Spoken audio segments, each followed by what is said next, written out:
Hey, folks, this is Ted Sobel, National Sportscaster, and you are listening to Jim on Base.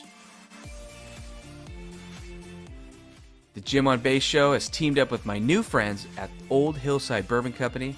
I got two of my favorite bottles here, Straight Bourbon Whiskey and the Straight Rye Whiskey. So whenever you want to get on base with that authentic Kentucky bourbon taste, make sure you visit oldhillsidebourboncompany.com, their social media, Old Hillside CO, or pick up a bottle at Bevmo and Total Wine. Old Hillside Bourbon Company. They'll always get you on base. Welcome back to another episode of the Jim on Base show. For today's very special guest, we have on someone who is currently the longest tenured sports radio reporter in LA. He's covered World Series, Super Bowls, NBA Finals, the Masters, US Opens, the Olympics, Wimbledon. He's pretty much done everything. He's going to be inducted in the 2024 class of Southern California Jewish Hall of Fame. He's also a three-time Golden Mike Award winner for Best Sports News Reporter in Southern California. He has an amazing book called Touching Greatness from his time interviewing and meeting over 750 Hall of Famers through the years. And I was able to meet him last year at the legendary Pebble Beach Pro-Am. Please welcome the great Ted Sobel. Ted, thanks for coming on. Thank you, Ryan. Very nice. I wish I could live up to half of that. That was a little bit of cardio. I was trying to get it all in one breath. Well, I met you last year at Pebble Beach, and it was good to see you. Yeah, it was good to see you again this year. Absolutely. Hey, look, anytime you can go to Pebble Beach and just be on the grounds is a good thing. And if any of your viewers have never been there, you got to do it once. Yeah, definitely. And speaking of the grounds, it was a little muddy and soggy this year. I could tell you're a seasoned pro. You had like some special slip-ons over your shoes. That was pretty impressive. Well, I was prepared this year. I don't know if I was a seasoned pro before because I was stupid and always had wet shoes. So this year I went out and I got something that fit over the shoes so I could walk around. And I said, let it rain, baby. Yeah, that was great. I got home and had to do a very decon of my shoes. So, exactly. Yeah. Exactly. I avoided that this year. Well, they talk about the 6 degrees of Kevin Bacon, and I was thinking in the LA media world, there's 6 degrees of Ted Sobel. Okay. I never thought about it that way. Yeah, I remember I went to spring training last year, and I name dropped you to Claudia, and she said, "Oh yeah, Ted's and a she great walked guy." away. Yeah, exactly. No. No, she gave me a ride to the next game, so it was great. Oh, well, that's very nice. Yeah, so you helped me out. Oh, it's about time I did something good for you. Well, I want to talk about your book too, Touching Greatness, Thank and you completed this book in 2021, right? But there's a volume 3 coming. Well, hopefully volumes 2 and 3, all to be determined. That depends on the sales and the publisher. That's my publisher's Coach's Choice up by Pebble Beach in the Monterey area. So it's a fun story about that. I only got them through the great NFL referee Jim Tunney, who is now in his mid-90s and living up at Pebble Beach. And they have published some of his books. So he opened the door to me for them, and it's been great. Very special because it's hard to get a publisher to do your book if you've never written before. I've always written for my mouth, not for other people's eyes. So this is a whole new venture for me.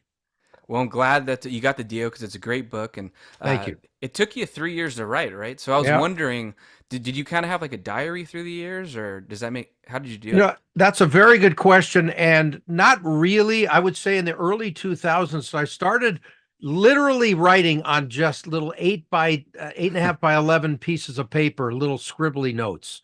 Like something, if I'm ever going to do this, and I didn't know I was going to do it then, I thought, you know what, just write stuff down so you don't forget what you want to talk about or write about.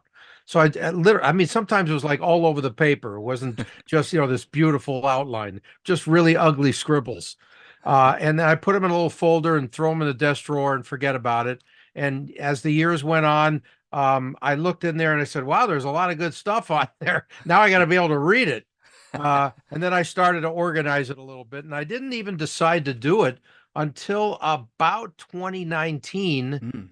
No, actually, I take that back. Until about 2017, which is when just after my radio station was sold, and all of a sudden I had a lot of time on my hands, more than I wanted. I wasn't expecting that. So I said, you know what? If I'm ever going to do it, now's the time to do it. And I spent 3 years writing enough for 3 books. My publisher actually started laughing when I sent him the whole thing. He told me, because I've never done this before. I don't know how many pages I'm writing. He said, don't worry about it, just write. Okay. I said, fine. So I wrote. And by the time I was done and sent it to him, he goes, you wrote enough for the history of the world part two. That's 3 books. So I said, well, I'm not, don't delete it, baby. I spent a lot of time on this. And a lot of it wasn't just the writing, it was the research. Because Ryan, I wanted to be as accurate as possible. I know there's too much fast and furious fake facts going out there Mm, all the time on TV, radio, politics, and everything else. It is ridiculous. I'm old school. A journalist has to be correct and mm, accurate. And so I went back and to help my stories, I think one of the best things was that I had this thing called newspapers.com and I got a subscription to it for like 3 months. And I looked up old events that I wanted to write about, but I had a good memory, but not a perfect memory. Some of these are 50, 60 years ago.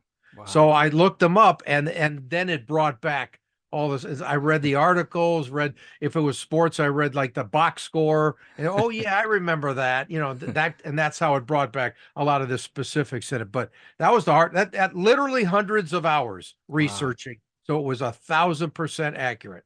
Man, that's some hard work right there. Well, Too glad you much. dove into it and you were able Too to much. read your old scribbles. You could have been a doctor.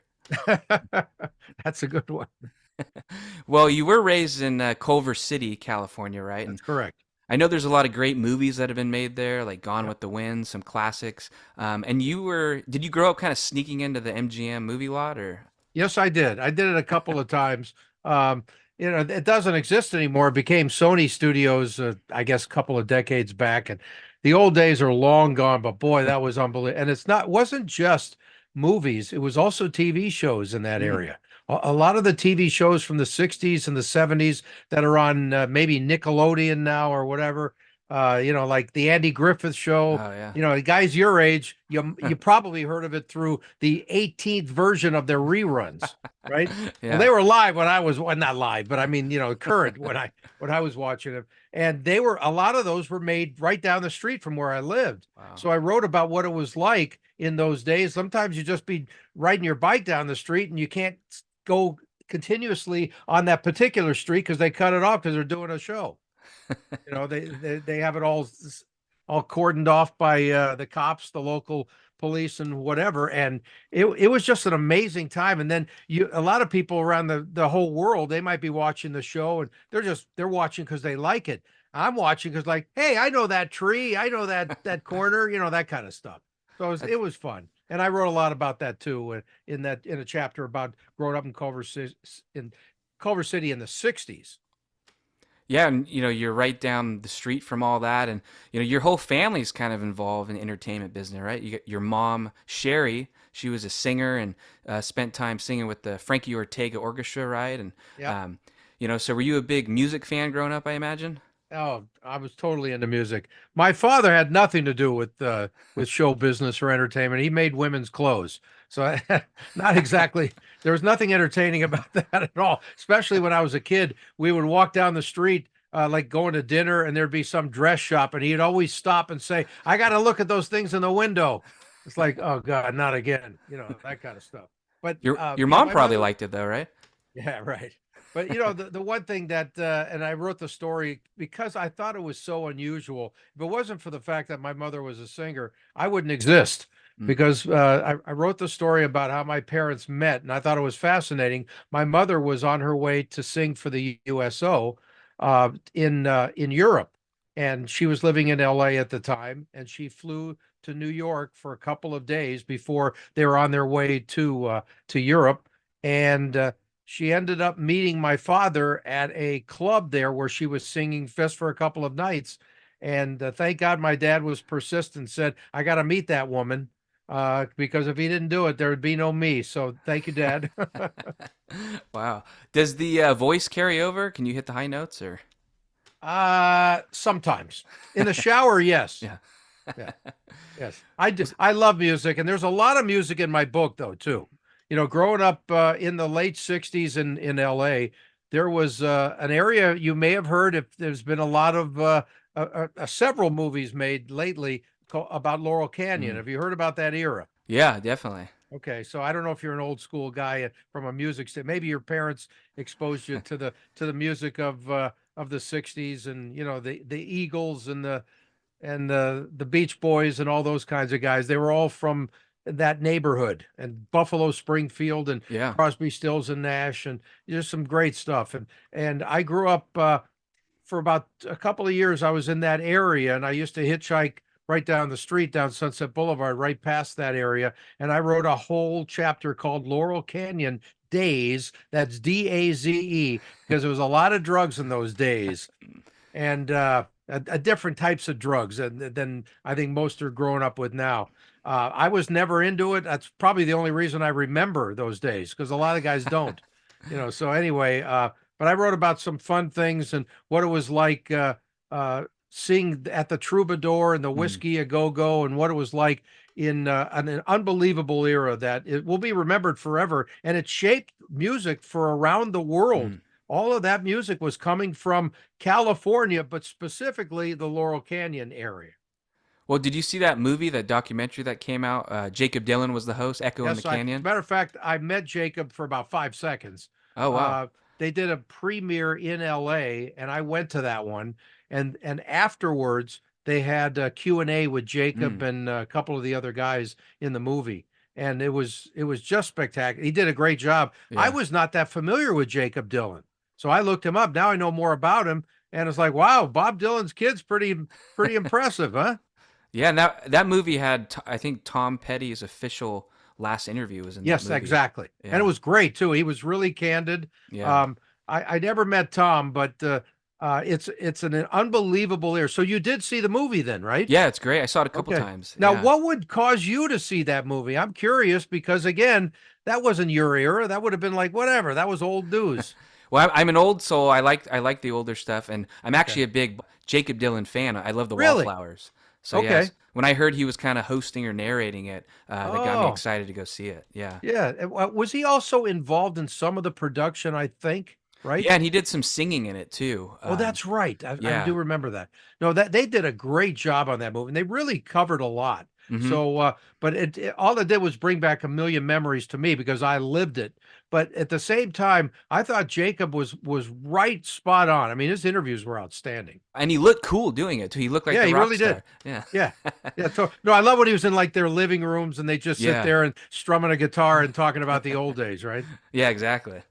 Well, speaking of music, who was your first concert, or maybe like a memorable one that Oh, sticks my out for first you? one. Wow.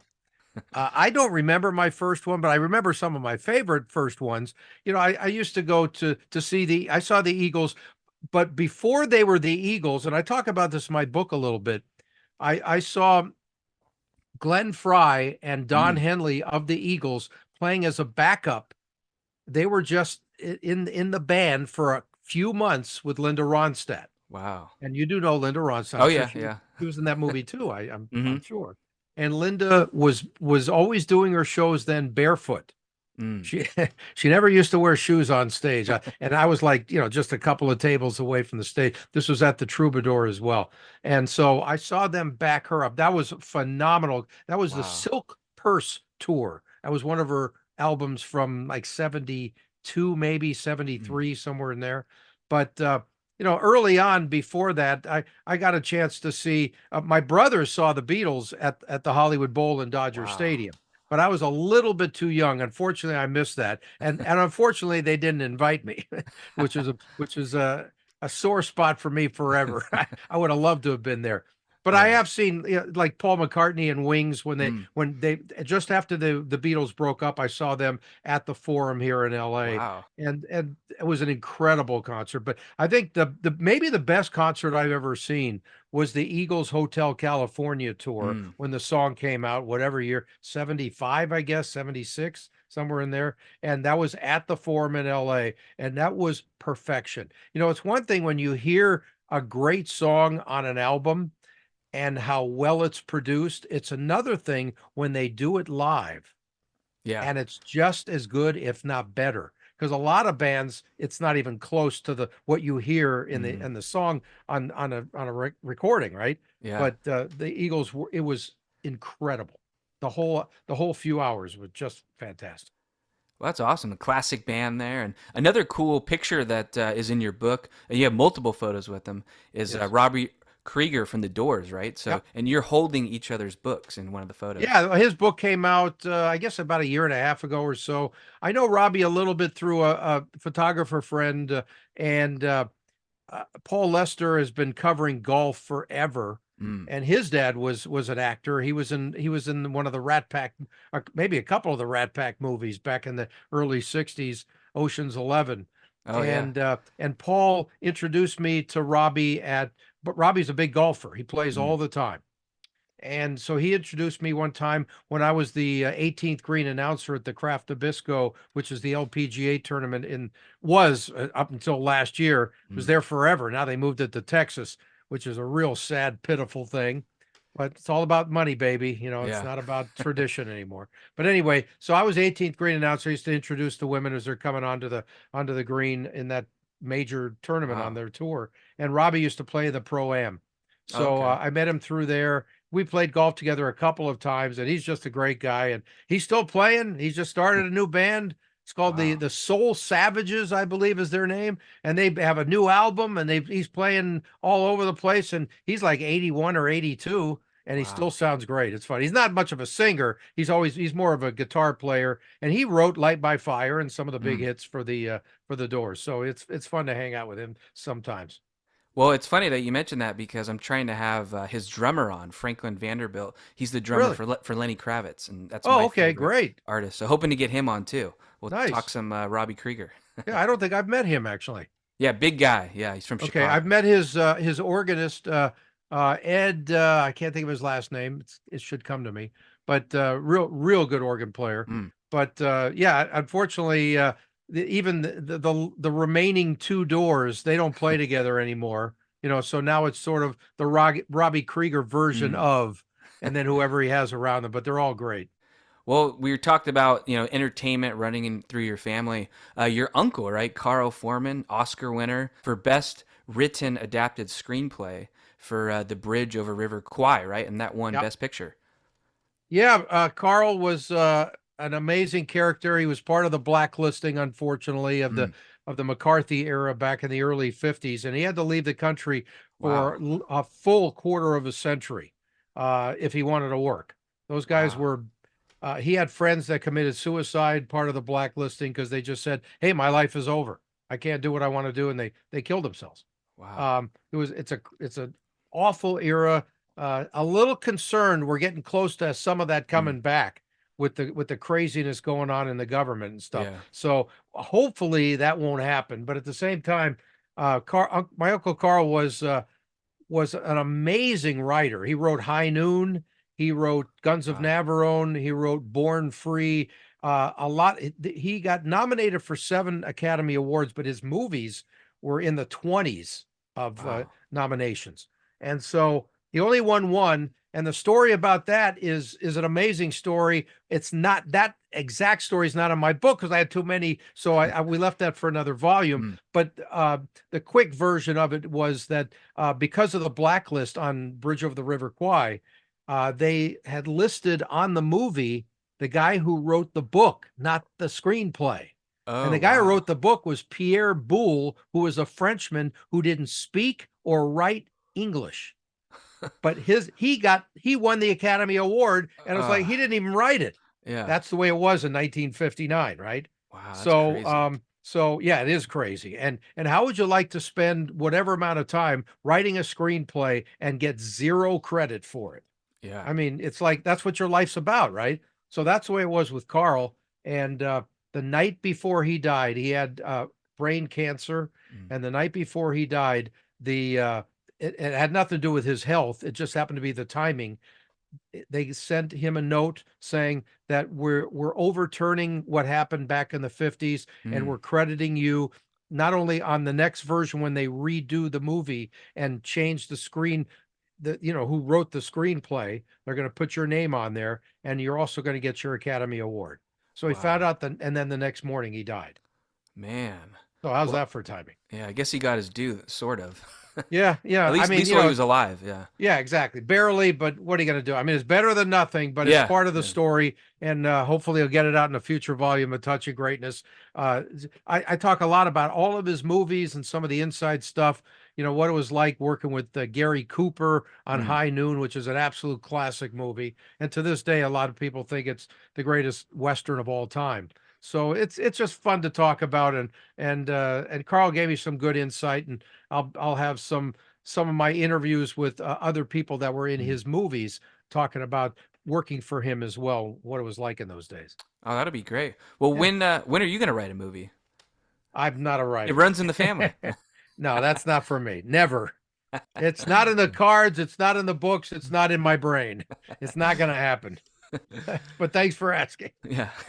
Well, speaking of your family, I thought it was pretty neat. Your dad, when he was younger, right? He sold peanuts at Yankee Stadium during the Yep. Ruth and Gehrig era. So I wore Yep. my Babe Ruth shirt to the interview. Oh, that's awesome. Yeah. I didn't even notice what that was. I can only see the top. Now I see it. That Yeah. is great. Where'd you get that from? The Babe give that to you himself? Yeah, exactly. Now it's from I don't know if you heard of a store called Baseballism. They gave me some great. They have some really cool T-shirts and movie No, related, like The Natural really? stuff like. Yeah, really good Okay, stuff. great. Yeah, Is I'll have to Babe get Ruth's you a family shirt. going to sue you when you wear it or what? Yeah, yeah. I'll get served some papers soon. Excellent. Yeah. So, I mean, my father's the one who got me interested in sports, and he was also a gambler back in those days. But separate from that, I mean, every time he told me stories about working at Yankee Stadium, he was 13 years old. You could do that Wow. then, you know. And so that was 1931. Mm. He worked there and that was another good year for the Yankees, and Babe and Lou were outstanding as well. So he would tell me stories when Babe Ruth would come up to the plate, he would stop selling and just turn around and watch greatness. Yeah. It was too, I mean, people weren't going to buy anything from him anyway. It was bedlam every time Babe Ruth was walking to the plate. And he can hear the murmur when he came out of the dugout going to the on deck circle. So he would just say, okay, I got to finish my sales now, and then he also mentioned, if you watch the old films of Babe Ruth when he hits a home run, and he's always looking all over the place when he's running around the bases. It's very different. And people, my dad said, people used to think he's looking at them, and that's how they felt about him. It's like, oh Mm. yeah, he's waving and he's looking around. Oh, he must have been looking at me, like Yeah. whatever. So anyway, it's fascinating stuff. I wrote about that in this book. And if it wasn't for that story, I don't know how I would have been as a human. I mean, that Mm. just totally turned me on to the game, and baseball was my first love, no doubt about it. Well, it makes me wonder then, who were some of your favorite players growing up? And as a young fan, did you meet a lot of guys that you looked up to? Well, a lot of them, and that's part of the book as well. I did a whole chapter on Don Drysdale, who Mm. was a Dodger great pitcher in the '60s, and um, Don was number 53. I used to put that on my T-shirts and my underwear and everything. I had 53 on everything, and when I would go to Dodger Stadium and watch him pitch, I would immediately go home and practice to look exactly like him, his motion on the mound in front of the mirror. And people used to say I pitched more like Don Drysdale than he did, except for my fastball was about 60 miles an hour and his was 95 outside of that. But the motion was the same. I used to practice for hours in front of the mirror. So, yes, big deal. And my dad took me to what turned out to be, I mean, didn't think about it at the time. This was the first World Series game in Dodger Stadium history, 1963, Game 3 against the Yankees. Dodgers won the first two games in New York. They came to LA, and Drysdale was pitching. I'm 10 years old, and my dad says, I'm going to take you to a Drysdale game. I was Wow. playing Little League at the time. So that turned out, that was the first World Series game in Dodger Stadium history. And Man. Drysdale won it 1-0. And I talk about it in the chapter. Don had this 1-0 lead going into the late innings. And my father in the eighth inning says, we need to leave. We're going to beat the traffic. And I said, I'm not going anywhere. I knew in the back of my mind, he's not going to leave me there. But at the same time, he was sort of threatening it.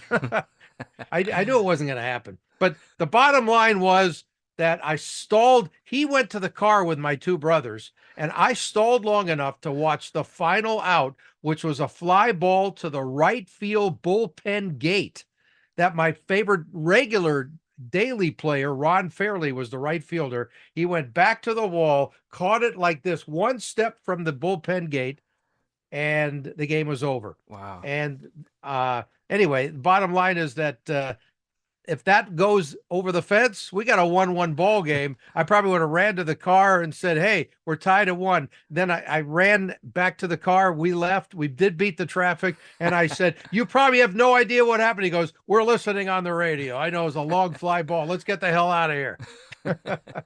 Anyway, it's a fun story. And it's a phenomenal World Series game, too. Mickey Mantle was in the game. And Roger Maris did not play for the Yankees that day because he was hurt. He got hurt in game 1 of that series. But I'm still friendly with Al Downing, who pitched, I think it was game 2 of that series. Al became a Dodger later, and we hung out together. He's the one who gave up the 715th home run to Hank Aaron to break the Babe's record. You can see the Babe is pointing at him right now on your shirt there. And I'm hoping to do a podcast with Al. This is the 50th anniversary. 1974, April 8th is when Hank Aaron broke Babe Ruth's record. So Al's still around, thank God, and we're going to do a podcast talking about it. Oh, that's going to be great. Yeah. Well, speaking of growing up still, I know you collected autographs. And I know you have some of your dad's autographs too that he got when he was younger. Very few, unfortunately. He never could find the Babe Ruth one. I could buy a house with that if I found it.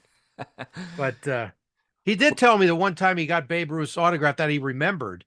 It was always kids running out after games, just like tons of kids just, here comes Babe. And he'd always have his little hat on, and they'd run up to him and he would sign forever. He just, he loved hanging with the kids and being, like in the streets and whatever.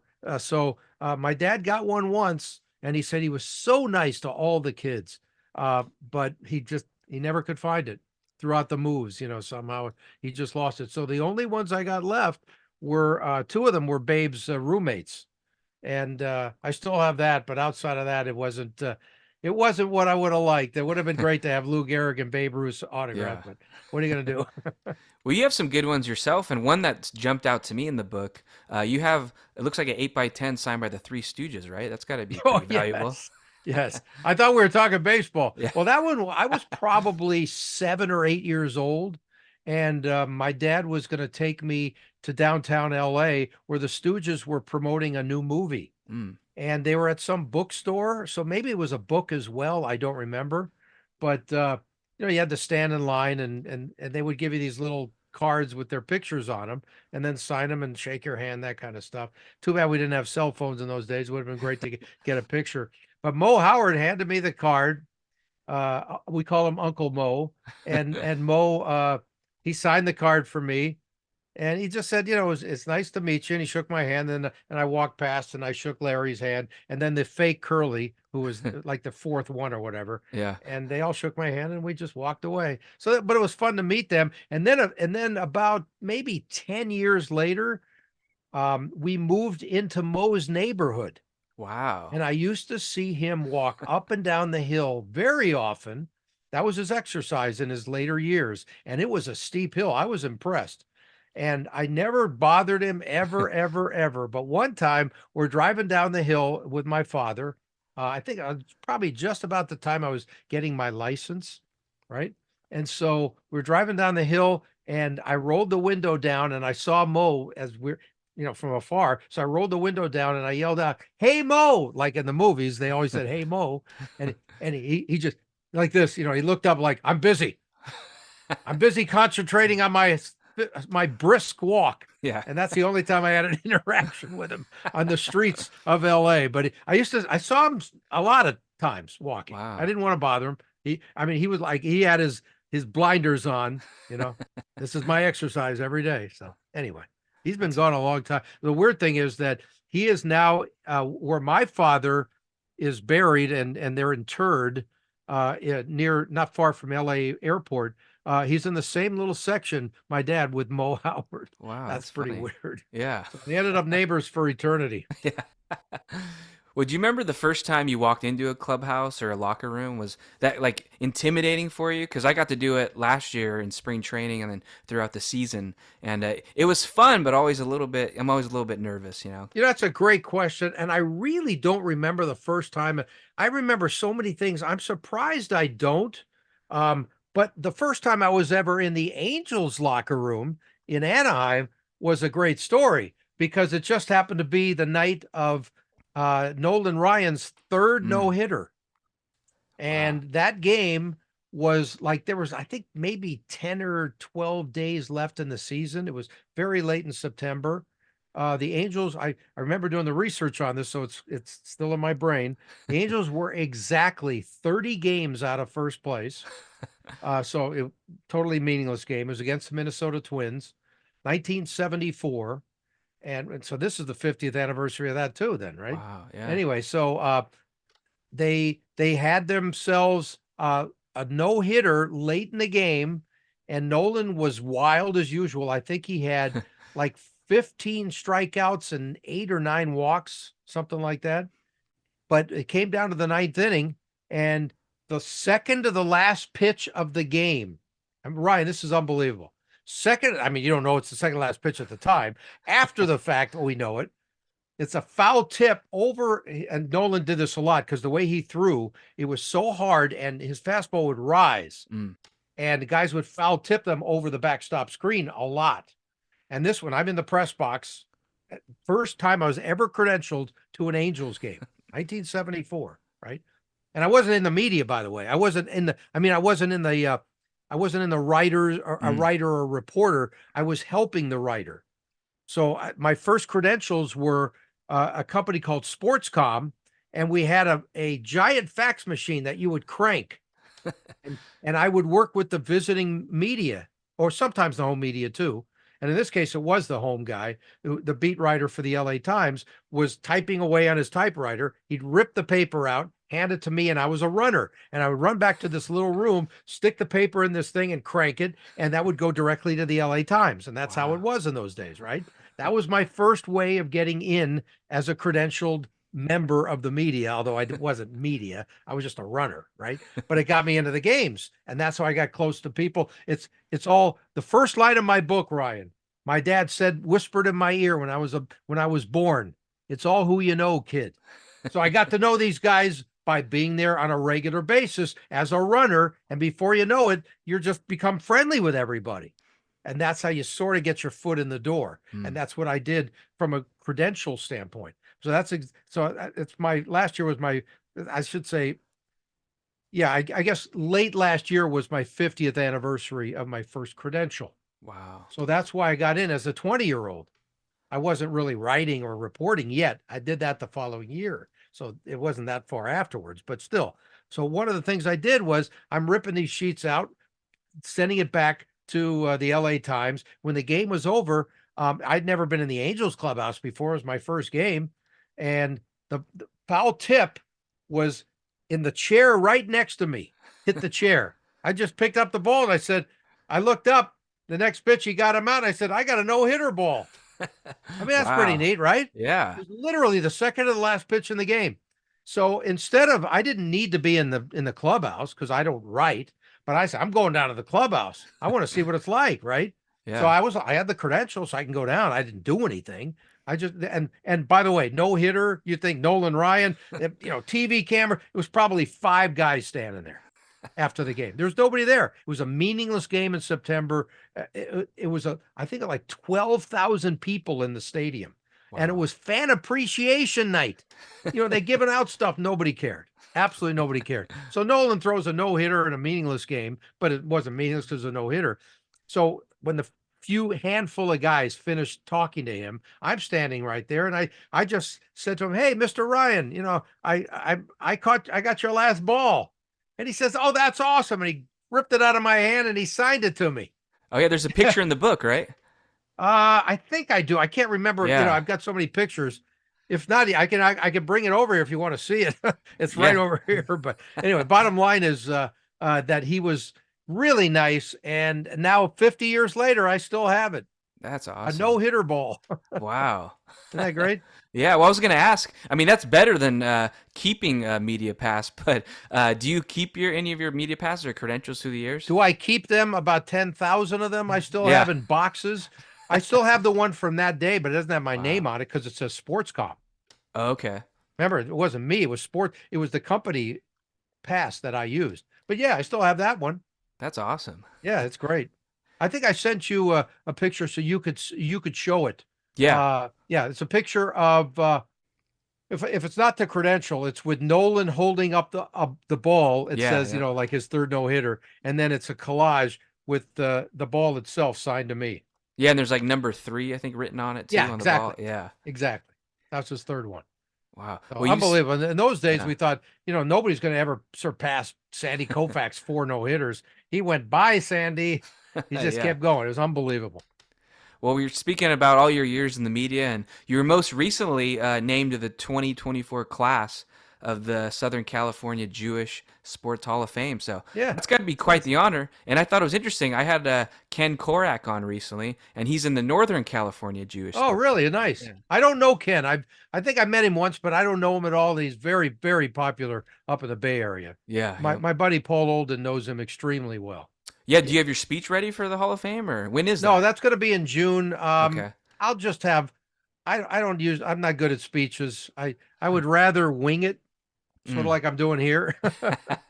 No, I'll have a little notes, just a few people to thank, and maybe a couple of stories, sort of like my scribbling for my book. I'll just have a couple of scribbles down, and then I'll just talk off the cuff. That's fine, but it's a kick. And one of the greatest things of that, maybe the best part of that, was the day that I got the notice on it. I called up Sandy Koufax and said, Sandy, I'm in your club. It's the only way I'm ever going to be on your team. He went No, first year, whatever. I think it was in the early 90s or something. I can't remember what year it was, but so anyway, it's neat to be on his team.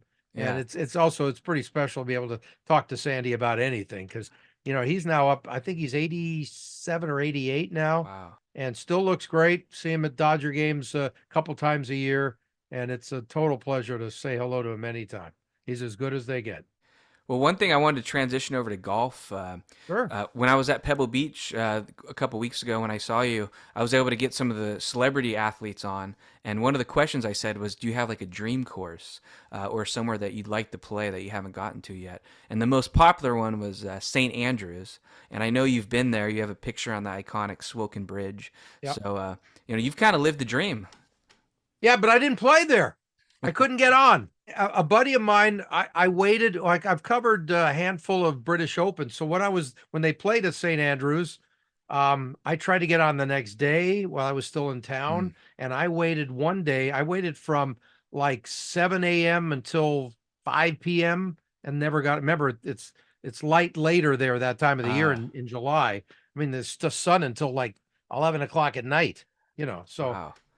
but I never got on. One day I was waiting there, and a buddy friend of mine, he's a photographer from England, actually Scotland, I should say, and he was bringing his clubs, and he says, "Hey Ted, you want to join me?" And I say, "Yeah, are we playing St. Andrews?" He goes, "We're playing the other St. Andrews. It's like 3 courses there."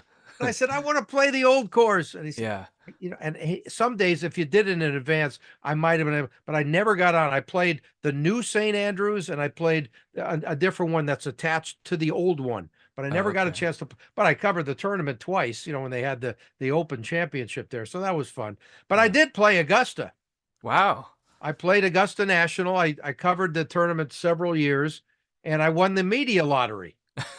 So on Monday of 2014, I got to play the course, and it was incredible. And a big storm was coming, and we were trying to hustle our asses to get it done. And we just barely finished 5 minutes after I got off the course.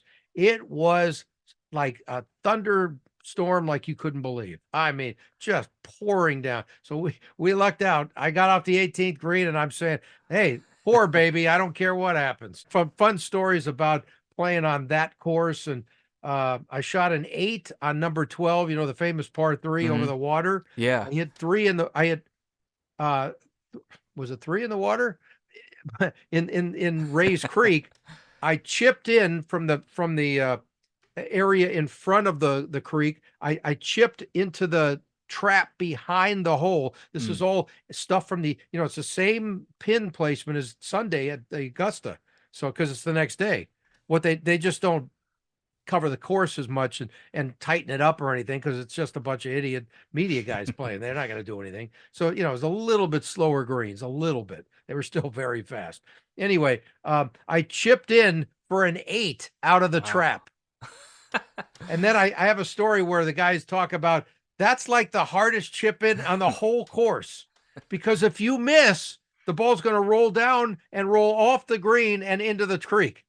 I chipped right Man. in. It's unbelievable. So my caddy, he said he was a caddy at Augusta National for 25 years, says that's the greatest chip in I've ever seen out of that. And he goes, but for an 8, Oh, hey. that's And funny. then I birdied 13 the next hole, legitimate. That's my only Wow. birdie. Okay. Yeah, so that was fun. Touching greatness. I guess.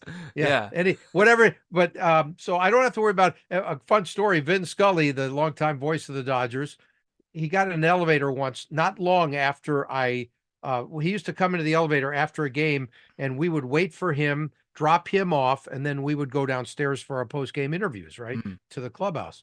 So one time I'm just back from playing and Vinny comes running over to the elevator and they close the door and he says hello. And I said, Vin, I just came back from Augusta. I covered the Masters. I got to play it. It was incredible. You probably played it several times, right? Because he used to be, you probably don't know this, he used to be the announcer of the Masters Oh, okay. back in the 80s, right? And so I said, how many times did you play it? He goes, Ted, you got me there. I never played it.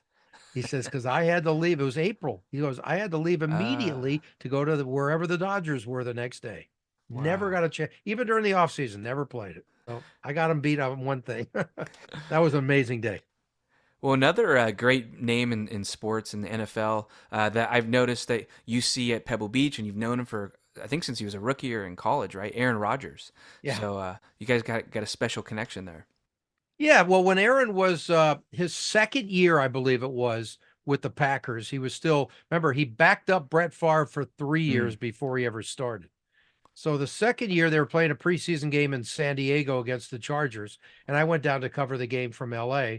And I'll never forget it. I mean, nobody cared about Aaron Rodgers then. He was a second string backup out of Cal with good expectations, but I mean, not Hall of Fame expectations. I mean, nobody knows, right? Hmm. And so Favre is doing his thing, and we're all waiting for him to get out of the shower. He was always the last guy out, always had to wait for Brett.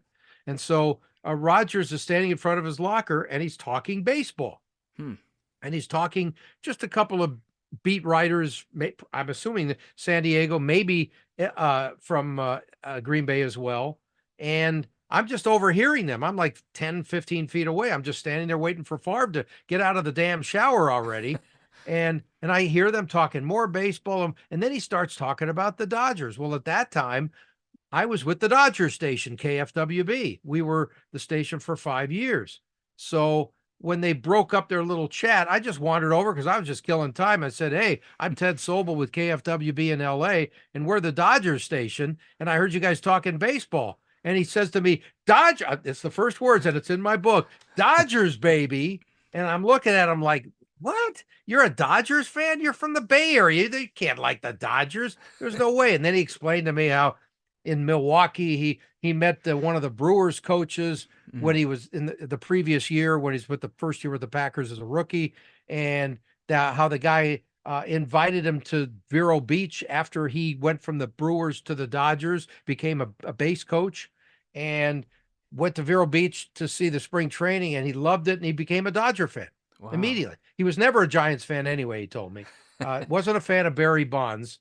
That turned him off big time. But he did like some of the Oakland A's guys. He did enjoy the A's Okay. games, but he wasn't like a rabid fan. He just loved baseball a lot. So after that, I gave him my card and I said, hey, if you ever want to come on with me, we're the Dodgers station. He goes, absolutely. And he was my regular Dodgers playoff up reporter. He didn't go to games, but he came on during the playoffs and we would talk like a couple times a week about what's going on with the team, and he followed it like anybody. Wow. So there was a lot of fun. So we stayed in touch. And then when 2 years later, he became the starter. And I said to him, Aaron, if you give me a one-on-one, I'm not going to do the stand there with 5,000 microphones thing. I'm not flying to Green Bay, but if you give me a one-on-one after your first start, I'll go to the game. He goes, you got it. So I flew to Green Bay for his first start, which was a Monday night against the Minnesota Vikings. He won the game, had the worst Lambeau leap in the history of the stadium. He barely got over. They had to help him get over the thing. And we joked about that afterwards. But waited for him, waited after the game. He finally showed up with his guy, his PR guy that, goes around with him wherever they go. And he comes in there, he goes, Ted, over this way. And he was wearing a Brooklyn Dodgers jacket that day, a warm-up jacket. Awesome. So he's not a Dodger fan anymore now. I guess he's more of a Brewers fan, but I don't remember. But after that guy left, his buddy, he stopped being a Dodgers fan. Aaron's like, what are we going to do this week? Yeah. Oh, anyway, but that was fun, and that's how I got to know him. And he became a regular on my old Sports USA pregame show too, because he doesn't usually do those. Doesn't do most quarterbacks. They don't do interviews for that. They get their weekly stuff done and they're done. But Aaron, at least once, sometimes twice a year, if we did a Packers game, he would give me a several minute one-on-one for my pregame show. So that was very nice of him. So I go up to Pebble. I see him every year up there. That's And he pretty lives in Malibu here. He keeps telling me we're going to have lunch, but whatever. I'm still starving, Aaron, if you're watching this. Oh, that's some special stuff. And another great story I remember you told me at Pebble Beach. We were in the media lounge area, and you told me how Shaq, you had a special story about Shaq and getting him to write like a review of your book, right? Yeah, that's a great story. Fortunately, I have all Hall of Famers that have endorsed my book, including Wayne Gretzky and Shaquille. And he told me a handful of years back. I mentioned, hey, I think I'm going to write a book. Is it possible? Can I get your endorsement? He goes, yeah, just get a hold of me, no problem. And again, this was several years earlier, so I had sort of forgotten about it, but not when it came down to crunch time, and I'm looking for, making sure I get all the endorsers in line before we're about to get it published. And I couldn't reach him. I tried everything. I know people. I couldn't get a hold of the guy. So I'm home one night, and I had his post-game TNT show that he does after whatever games they're doing, right, with Ernie Johnson and Charles Barkley and the like. And I wasn't even paying attention to it. It was in the background. I just heard them mention something that they were going to do the next day, some anniversary thing at his restaurant across the street from Staples Center in downtown LA. I didn't even know he had a restaurant there. I had no idea. But by the way, he doesn't anymore, but he did then. So I thought, wait a minute, this is my last chance. I'm down to literally a week or two before it's going to go to print. And so if I don't have it ready, I don't have it. Once it's printed, right? So I thought, well, it's my last shot. I'm going to drive down there through traffic and just hopefully see him and say, hey, are you going to do it or not? I gotta know now. So I waited literally 3 hours for him to come out. I couldn't go in because it wasn't for me. It was a private party that they had. And I saw Ernie come walking out, and I saw Charles Barkley come walking out, and I asked him, is Shaq coming soon? He's doing something for the Lakers, and they were doing some video of something, because probably they can't get a hold of him either, and he's right there, so take advantage of him, right? So anyway, somebody said, yeah, he should be out within the next 30 minutes. I was like, wow, whatever. So I waited and waited. Finally, he came out of the building, and I'm at the corner. It comes to a V, right? I'm on Figueroa Avenue in downtown LA. The front of the restaurant is the main street, and the side is in this place called LA Live, which there's a lot of restaurants and little bars and stuff in there across the street from the arena. And so I thought, well, I stand here at this V. If he comes out one entrance, I'll see him. If he comes out the other, I'll see him. And some guy started talking to me. And in this 10-second period, I'm there for 30 minutes, Ryan. In this 10-second period, he comes out and walks into this car that zooms up on the main street. It's a big, fat limo, opens the door, closes the door, and I didn't even see him go in. And they're revving up the engine. I'm thinking, you got to be kidding me. 3 hours. He's leaving. I'm not going to see him. So then I start to hustle to the car. I'm only like 10-second run over there. But at the same time, he has one of his bodyguards, the size of Godzilla, standing behind the car. So I don't want them to think some crazy person's running after him, right? So you got to be smart. Yeah. Anyway, I sort of hustled over and shuffled my feet a little bit. And I got close to the window and I'm hearing them starting the engine. They're leaving. And I'm thinking, I'm dead. I'm totally screwed. I'm not even going to say hi to him. And suddenly, and there was tinted windows, so I didn't even know if he probably could see out, but I can't see in. The window comes down. He looks at me, he goes, "Hey, what the hell are you doing here?" And I said, "I've been waiting 3 damn hours for you." Anyway, bottom line is that he was unbelievably nice. And I reminded him, I said, "Look, if you're going to endorse my book, it's got to happen now. I really appreciate it if you could." And he goes, "You got it, no problem. I'll call you in the morning. I promise." I said, "Good."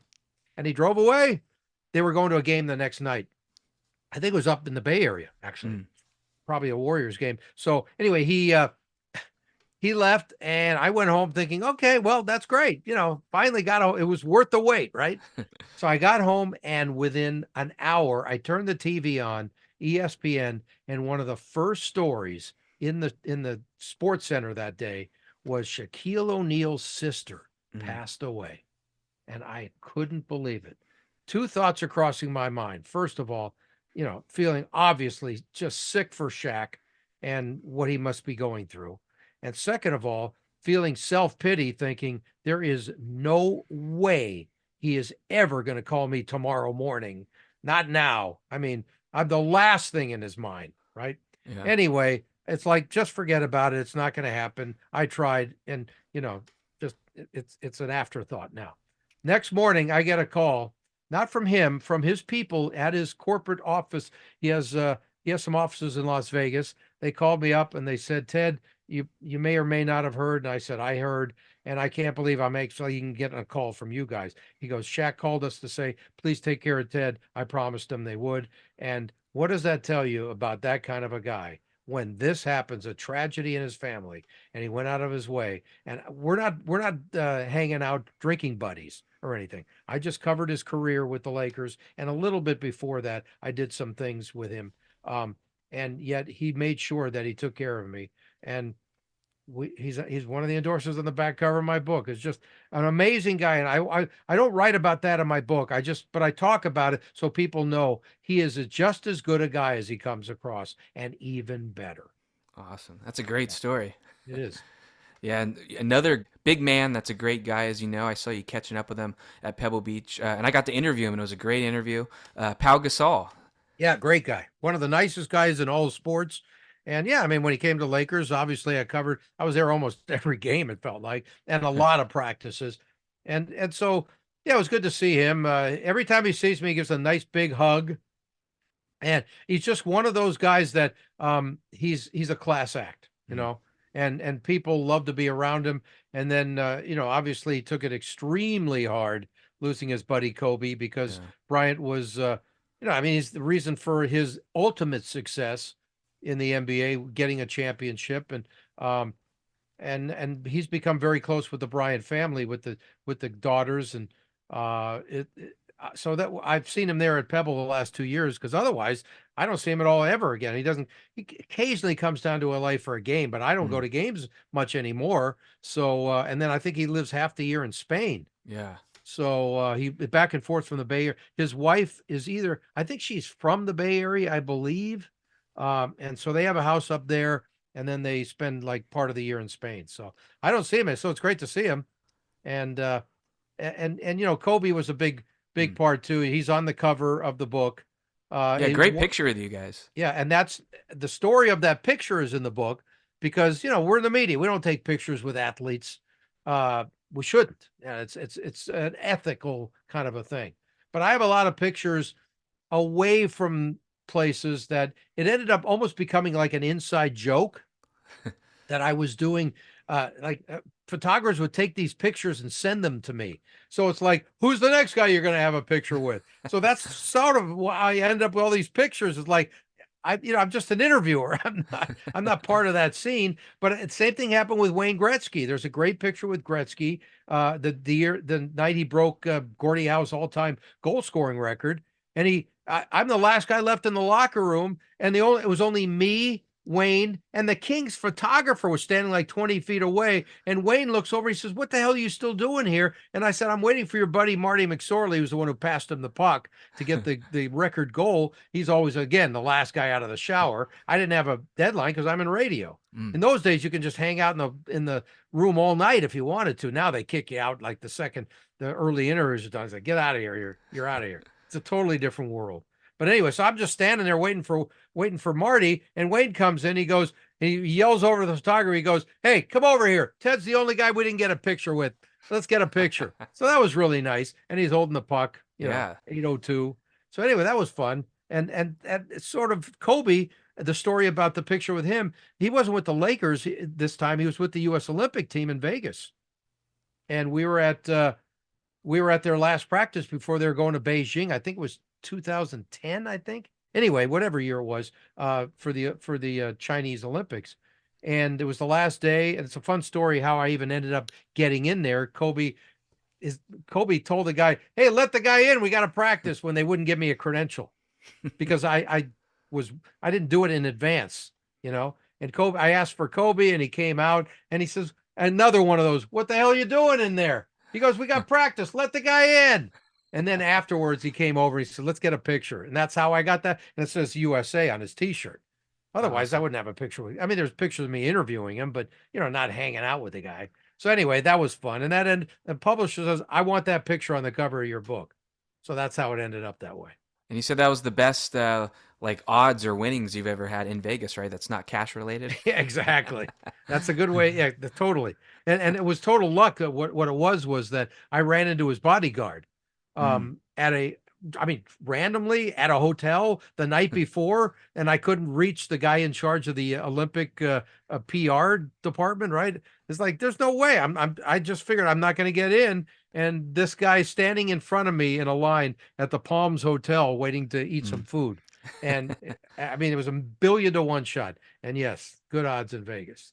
Well, do you feel like you get the best interviews like in the clubhouse, or are you more comfortable on the phone, or is there like certain environments that you like best for that? You know what? It depends on the guy. It depends on the event and the circumstances. But Mm-hmm. I would say, a lot of the best ones are not in the room because it's usually after a game, and it's like, here we go again. Yeah. Another night I have to answer a bunch of stupid questions. So no, well, one of the great responses I ever got, and I sent you the picture this morning. Kobe himself, the famous. Job finished, job's not finished. You probably have seen that, right? Yeah, up 2-0. Yeah, exactly. Well, Yeah, that's my question. Yeah, there's a great video of it on YouTube. Yeah. And so, well, it's become a meme, and I mean, now that Kobe's gone, it's unbelievable. But Yeah. I sort of get mocked for the question, but it's like, it was a fair question. I mean, you're leading 2-0 in the finals.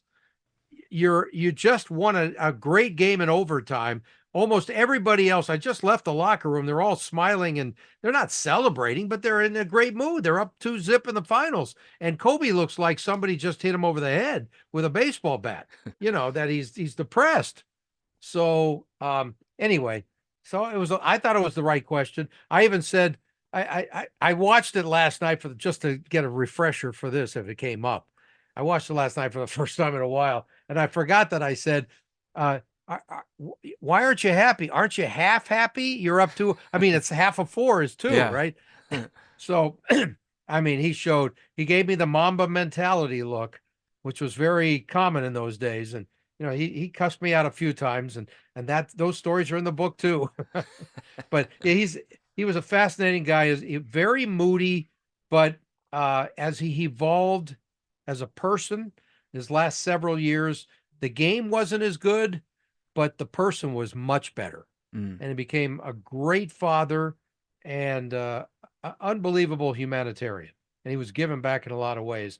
And I had a decision to make because we were going to print with my book very, very soon after he was killed. Mm. And I had to make a decision, do I add that on my book or not? And I ended up writing 3 or 4 paragraphs, had to add it on, what he meant, and what society lost with his loss. Because, Yeah. he did a lot of special things. And, the guy won an Oscar. It's Yeah. unbelievable. It's unbelievable. Very bright guy. One of the top several brightest guys I've ever dealt with. Well, that's a lot coming from you because is it true then you are the longest current tenured LA based? Yes, because everybody else is dead my age. Do you like it though? It's got to be a good title to have. Like everyone I knows who you are. I guess I don't think about that stuff. It's just, it's like you get longevity awards for still breathing. Yeah. Some guys end up in Hall of Fames because they're still alive and they're 150. It's like, I don't think about that stuff. It's not important. It's nice to be recognized by anybody, and it's fun. But that kind of stuff is just, it's just fun. That's all it is. But look, bottom line is, I still get to work. I still get to talk about what I like, and I always tell everybody I get to do some public speaking engagements, Mm. and I mention, if you can do your passion, you've got to do it, because what Yeah. else are you living for, Yeah. right? I mean, look at you. You have like 2 different careers, but you enjoy doing this, and it's got to be fulfilling as hell for you. Yeah. No, it is. It keeps life interesting. I always joke. Yeah, exactly. I feel like I'm living a double life. And I think you love your other job too, right? Yeah, exactly. I mean, Yeah. it's very important to you and it's part of who you are, but why not do 2, 3, or Yeah. 17 things? Yep. If you love it, go for it. That's why I like being involved in music and Mm. and other things. It's great. But um, if you're not doing what you like in life, then you're wasting time because you don't get it back. Mm. So enjoy every damn second if you can get away with it. That's a good phrase right there, and it makes you wonder. You kind of answered the question a little bit. You've been in this business for so long. Do you see yourself just kind of doing it forever, or what kind of keeps you going then? Just Well, the fact why that you would love I it? why would I not want to do it? I mean, Yeah. they say people end up dying faster when you stop doing what you enjoy, and so yeah, I want to do it as long as I can do it, as long as I'm healthy enough to do it. I'm not exactly digging ditches interviewing anybody, right? I've never pulled a muscle, although I have had sore shoulders reaching up to Yeah. Shaq and Kareem Abdul-Jabbar, and my shoulders killing me because they're 10 feet taller than me. So yeah, so they owe me for physical therapy, but outside of that, I'm good. Yeah, that happened to me the other day. Actually, interviewing Pau Gasol, I was holding Oh, the I mic believe it. up, and I was looking into the sun. I was like, I gotta try and pull this Okay, now off. try doing that for 15 minutes and you're about 10 feet away. So now you're reaching out, and I think you're a little bit taller than me, but not much. Yeah, I'm about Uh, 6'2". oh, you're 6'2"? No, I'm just kidding. I was going to say, boy, my brains are going. No, what are you, like 5'10" maybe? Yeah, exactly. Yeah. Okay, well, I'm 5'7". Don't give away all of our secrets, though. I'm 5'7", okay? Compared to Wilt Chamberlain, Kareem Abdul-Jabbar, and any of those guys, Shaq, if I'm not right next to them, I'm leaning and reaching. And I'd have a harder time doing that now after back surgery a year and a half ago. Oh, okay. Maybe that's what caused my back surgery. Those Yeah. guys, I never thought about that. I'm going to blame it on all those 7-footers. You talked about Sandy Koufax and made me wonder, like, through the years, is there anyone that kind of stands out as a favorite interview, or maybe every time you saw him, you're like, oh, I got to talk to this guy? Well, that's an easy one. It's my basketball idol, Elgin Baylor. Mm. And I do a whole chapter on him as Yeah. well. My first interview. Now, let's do a great comparison here, okay, Ryan? Let's say, who's your favorite athlete ever? You have one that you grew up with? By far, he's definitely your favorite. You know, I think I'd go with Tim Lincecum. Tim Lincecum. Okay, that's interesting. Bay Area guy. Yeah. Okay, so Tim Lincecum. So if your first interview, and you're not even in this business before, but if your first ever interview was Tim Lincecum, how would you feel? Yeah, I'd be a little nervous. I'd be shaking. You think? Yeah. Okay. And that would be now at this age, right? Yeah. Yep. You'd still be a little nervous. Yeah. Now it'd be like I'd be more excited and fun, but if Right. it was my first one, I'd be a little trembling. Now, how old would your first one have been? Like 2 years ago, 3 years ago? Yeah. Yep. Right? Okay, so you're still what, in your 20s? Now 34. Okay, so you were 31 maybe when you started this? Yeah. Okay. So your early 30s and you would have been nervous. Okay, now think of yourself if you met Tim Lincecum when you were 17. Okay, Yeah. and then you did an interview and you never did an interview in your life. That's what I did with the great Elgin Baylor. Wow. How'd you pull that off? It's a whole chapter in my book, Touching Greatness. I mean, it is a long story. We don't have that much time, but Yeah. I tracked him down. Yeah, I ended up moving into his neighborhood, and this is 1968. So it was a different world then. Now I say if your favorite player was LeBron James, you're not going to be able to just walk up to his door and knock on the door. Yeah. It's a different world now. You probably have to go through 16 security guys and a moat and, lions standing there. So anyway, then I found out where he lived, and it's a funny and a fun story. And I knocked on his door, and his first wife answers the door. And I said, I'm a neighbor and I just want to meet him. He's my favorite player. And I'm playing basketball at Fairfax High School at the time in LA, not varsity. But, somebody said, hey, you moved into Elgin's neighborhood. And by the way, Elgin Baylor then was the LeBron James of now, Mm. or the Kobe Bryant of now, or the Michael Jordan of now. He was the best all around player in the league. Okay. But he had no championships because the Celtics were the best. Because in those days you had to have a great center, and Bill Mm. Russell won a billion of them, right? And the Yeah. Lakers didn't have a great center yet until Wilt Chamberlain showed up a few years later. So Elgin was the guy, uh, perennial all-star, perennial everything. Most people said he was the greatest pound for pound player who ever played the game in that era, up to that era. So I love the guy. And his wife said, he's taking a nap. This is during the season. Are you still playing? He's taking a nap. Can you come back this time tomorrow? And I'll be glad to introduce. So she was very nice, right? And I was so nervous. And I left, and I only lived like a block away. I came back the next day after basketball practice, and I knocked on the door, and she was there. And she said, hold on one second. And my heart, I describe it in the book that if I was my age now and my heart was going out to here, like one of those, like a cartoon might Yeah. show your heart pounding out, they'd have to call a gurney to take me away. Anyway, bottom line is that he answers the door, and I look up at 6'5", 225 Elgin, and I'm whatever I am, 5'3" at the time, 5'4", and I'm not much bigger now, unfortunately. Killed my basketball career. So anyway, I look up to him, and I said, "Hi, I'm Ted Sobel. I'm your neighbor." And he goes, "I'm Elgin." And I said, like, no shit. Like, I never would have guessed. Anyway, he was so nice to me, invited me in. He took me Wow. to his trophy room, and I stayed for 15 minutes. And the entire story, how we became friends, and I got to go back to his house regularly, and he would take me to games at the end of his Wow. career. I mean, can you imagine LeBron James doing that? Could you imagine Tim Lincecum when he was a Cy Young Award winner taking you to games with him when you're No. 17, 16 years old? I Wow. mean, you would have needed diapers in the back seat of the car. What can I tell you? Anyway, bottom line is that Elgin invited me back a couple of years later. And before I was ever in broadcasting, I was thinking about doing it.